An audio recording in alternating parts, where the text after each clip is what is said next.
All right, Miss Patty Durand.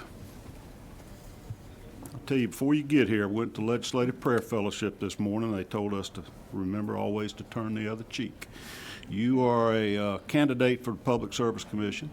No, sir, I'm not. The You're election not? was canceled in 2022. Okay. I want to correct Bobby Baker. The last time anyone voted for a public service commissioner was 2020.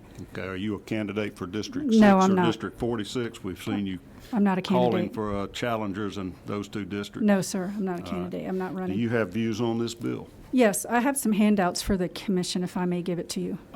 You're going to need to, you had to have those in our office before noon yesterday, but just put them on the table up here. If somebody wants to get one on their way out, they'll be free to.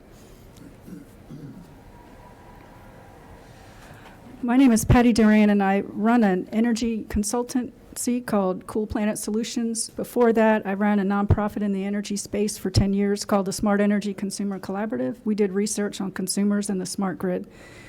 Before that, I worked at Georgia Tech for a year on smart grid topics. So this handout that I have for the committee is to show a Georgia Power bill, a residential bill, with 1,200 kilowatt hours that month. And it does not show rates, it does not show tariffs, it does not show surcharges. And what I want the committee to see on this bill is that there's a lot of information that's missing. And so that allows Georgia Power to make claims like our rates are 15% below the national average. But what does not get included in the bill are the surcharges, tariffs, and other fees. So it is deeply misleading to say that Georgia Power bills are below the national average when the residential bills are not. Only the industrial bills are below the national average because they get the marginal rates that Bobby Baker mentioned. So I have that demonstrated on the bill, on this handout. So if you go to page 2, what you have to do of the handout is you have to go to the Public Service Commission's website to go to their electric service rate calculator, where you can enter in your information and then click calculate, and then the rate calculator will actually show all the details of the bill. And that's where you'll find on page 2 this fuel cost rider that I've circled in red. The fuel cost rider is over $50 this month. That's for 1 month, just for gas. And if you calculate $50 out of this bill, that's about $195. That is a 26% cost on the bill that is not included in the rates.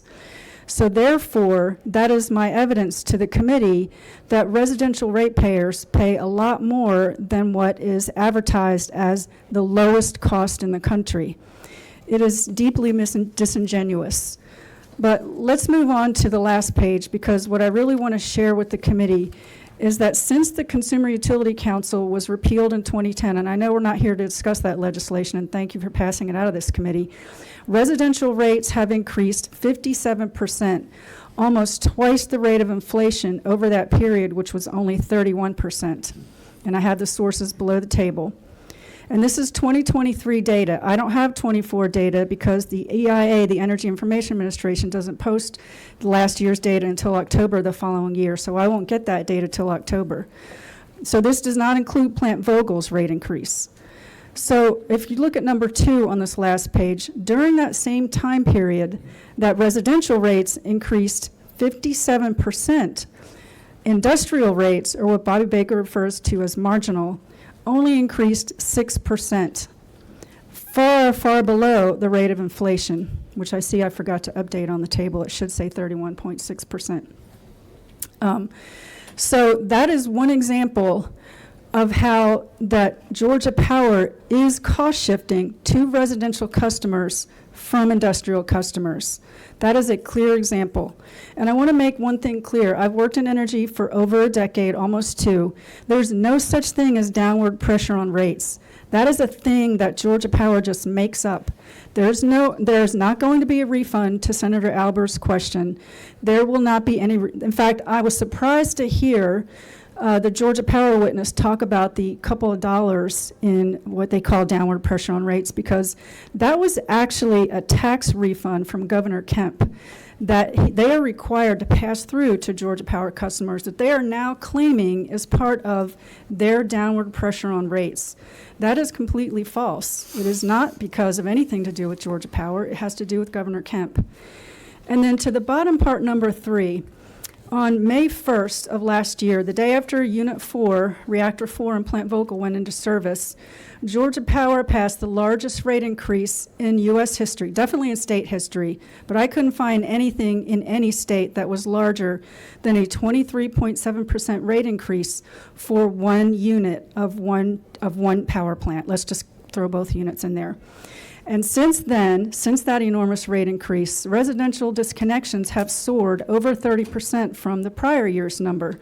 And I have a little snippet here of the disconnect report highlighted in yellow, so you can see that about 20,000 people get disconnected. Those are households, let me correct myself, not people, every single month from Georgia Power for inability to pay. Almost 200,000. It would have been 200,000 if Georgia Power hadn't done a moratorium because of Hurricane Helene. And that is almost 10% of their customer base, or 10 times the national utility disconnect rate of 1%. We have a very big problem with residential rates in Georgia. In Georgia. And I want to just make sure that you're aware that, that since Commissioner Johnson was appointed to the commission by Governor Kemp in 2021. There's been no election. He's served now 5 years. He's voted for $20 billion of rate increases for Georgia Power customers without a single Georgia voter voting for him. So is that the one you want to run against? And Commissioner Echols has served for 9 years without an election. Are you in favor of this bill? Yes, sir. I would like you to pass this bill to protect residential ratepayers. Do you think it ought to apply to EMCs and municipalities as well as Georgia Power? I'm not sure about that. I'm worried that EMCs, one thing that has not been mentioned, EMCs are a nonprofit. Municipals are nonprofits. The only for-profit entity in this room is Georgia Power. So EMCs have no incentive. In fact, all 5 commissioners pay their bills to electric membership corporations. Georgia Power customers have no representation on the commission, and their bills are all 20% below our rates. I meant to bring that today, but I forgot. Any questions by committee members? All right. Thank you for being here.